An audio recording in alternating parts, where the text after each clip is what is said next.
What's up my loves? My name is Paige, this is Pages with Paige, and today we're going to be doing 7 on Sunday.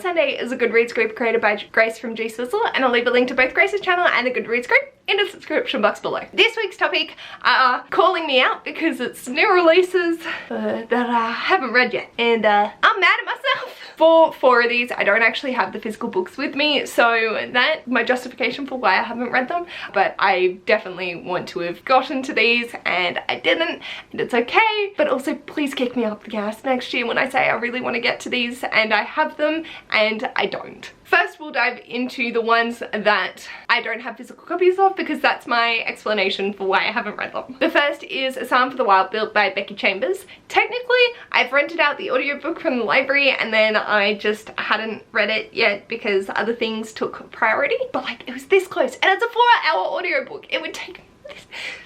Anyway, I'm super excited to get to this. It's the first in Becky Chambers' new series and I love her writing. I love how hopeful it feels, and so I definitely want to get to this, especially in times of trials. These are just really uplifting and I'm super excited to get to it. I don't know why I haven't fucking done it yet, but that's going to be a reoccurring theme during this video. The next is Spindle Splintered by Alex E. Harrow. So I did talk about this in last week's video for the most beautiful cover. This only came out in October and I don't have a physical copy, so I'm not too mad at myself for not having got to this one yet, but I definitely want to.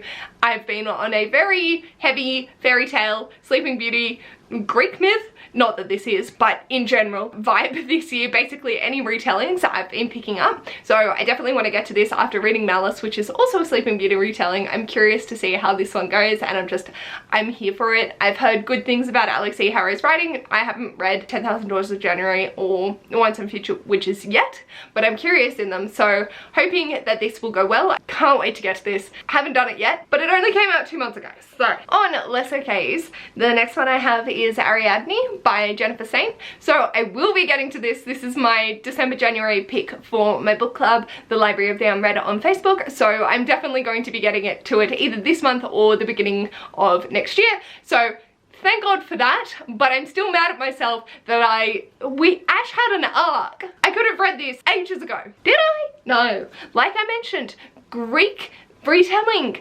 This. Why?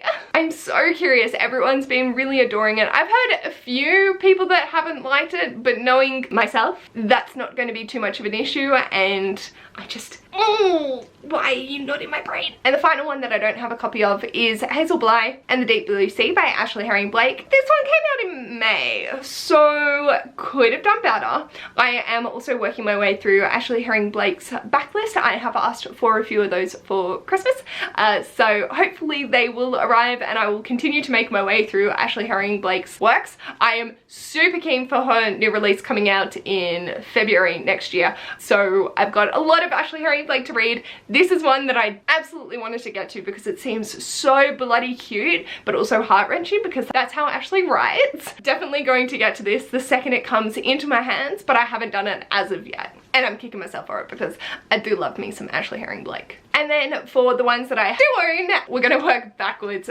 from most recent release. The first being A Lesson in Inventions by Victoria Lee. Dark academic, sapphic vibes. Was going to read this in October. Bought it in October. Didn't quite get to it. I sort of want to hold off until maybe autumn or winter of next year, so it won't be too far away from me. Just it gives me non-summer vibes, and right now I am sweltering. We are hitting 31-degree days, so yes, I definitely want to hold off on this till it cools down a little bit, but I am super mad that I didn't get to it when I originally wanted to this year because it would have been perfect for just the vibes and the feels.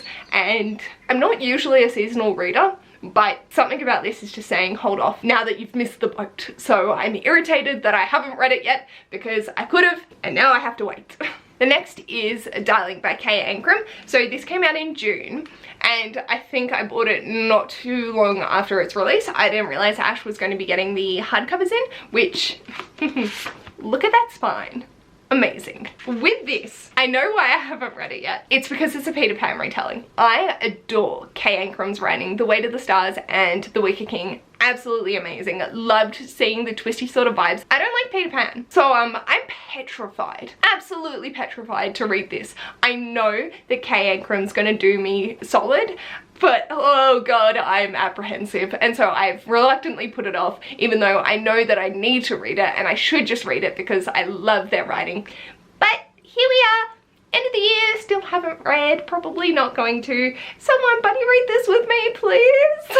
And then probably the most shameful that I haven't read yet is The Road Trip by Beth O'Leary. I've read The Flat Share and I read The Switch this year finally. I think apparently I buy her books in the year that they get released and in the tall paperback format, and then I just don't read them till the next year. So I'm on trend, but also I really adore their writing, so I really do want to be picking them up and consuming them quickly.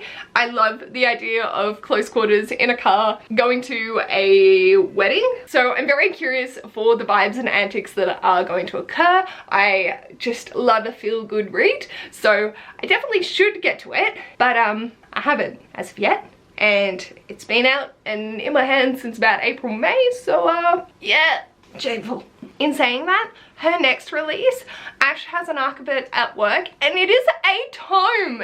It is honestly a fucking doorstop, so I am concerned. So these are 3 out of the 7 new releases of 2021 that I haven't read yet, and shame. The shame is real.